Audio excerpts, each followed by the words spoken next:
I recently bought this MacBook Pro late 2016 for $20 from a friend.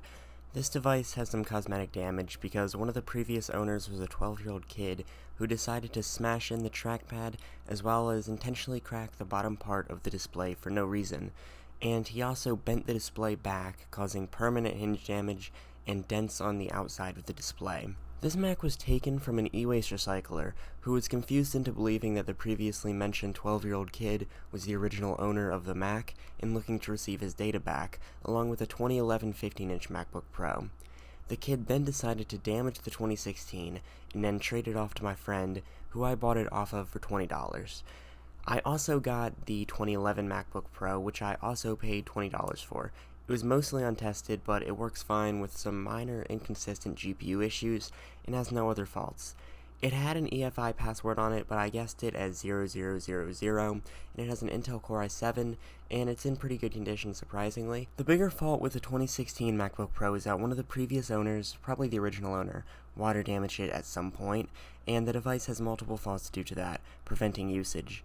Since this device was only $20, I bought it and I decided to try fixing it. In its current state, it does not display anything on the screen, and it doesn't seem to be booting up. The only thing that happens is the trackpad clicks with the haptic engine, so let's try to fix this laptop and hopefully have a working MacBook Pro by the end of it. It also doesn't display anything to an external monitor, that being HDMI or Thunderbolt. I first start by finding and then cleaning the corroded area in isopropyl alcohol to clean up all the corrosion, and hopefully fix some of the faults. It was pretty easy to find the water damage, and it was all focused in one area. Some of the liquid damage indicators weren't even tripped on other areas of the device. After I cleaned this and let it sit for a while, I then put the board back in the housing without any screws in case I had to take it out a second time.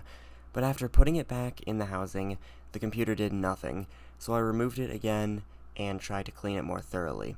I scrubbed the corroded area with a toothbrush and some isopropyl alcohol to hopefully clean up that corrosion. So the same thing happened a second time, so I kept trying to clean the board, this time letting the affected area soak in isopropyl for a while. This didn't work, so I decided to go a step further and clean the entire board. I soaked the board in some distilled water to try and clean up any corrosion, and in general clean the board off. And after I let it soak in the distilled water for about an hour, I took it out and let it dry for 3 to 4 hours in front of a box fan. I then put the board back into the Mac and I tried to turn it on again, and unfortunately, once again, it didn't work, and the same issues occurred. I took the board out again and tried to clean up one of the areas which still had corrosion, as well as letting the corroded part of the board sit in isopropyl alcohol for a while, and then cleaning it again, but unfortunately, I think some part on the board got shorted out or something.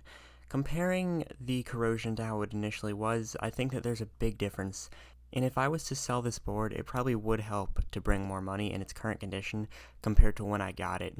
If the display and trackpad weren't damaged by that kid, I probably would have swapped out the board and had a perfectly working device in great condition, but the trackpad is about a $25 part, and the display bezel strip is a $5 part, but I can assume it's a hard part to replace. And even if I do replace it, there's a pretty deep scratch in the plastic above it, and the top case part has a dent in it, likely from the same object that caused the damage to the display. The black rubber ring around the display was actually very dirty, to the point where it was nearly impossible to clean. This device isn't worth it to fix for me right now because the computer itself will at minimum cost about $180 to attempt to fix with a new motherboard, and there could be some other problems that I haven't discovered yet due to the kid or the water damage. My future plan is to try to get a board for $150 or less, and then hopefully fix this, and use it as a secondary device until I test it enough to trade it off or resell it. One way I could potentially profit off of this, even in its current state, is to sell some of the parts off.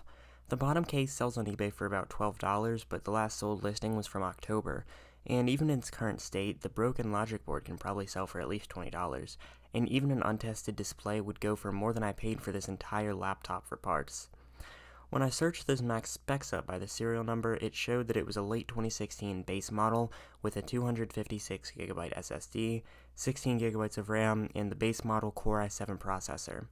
I've had two very similar models when they were still pretty new. I had a 2017 15-inch base model and then a 2018 15-inch base model.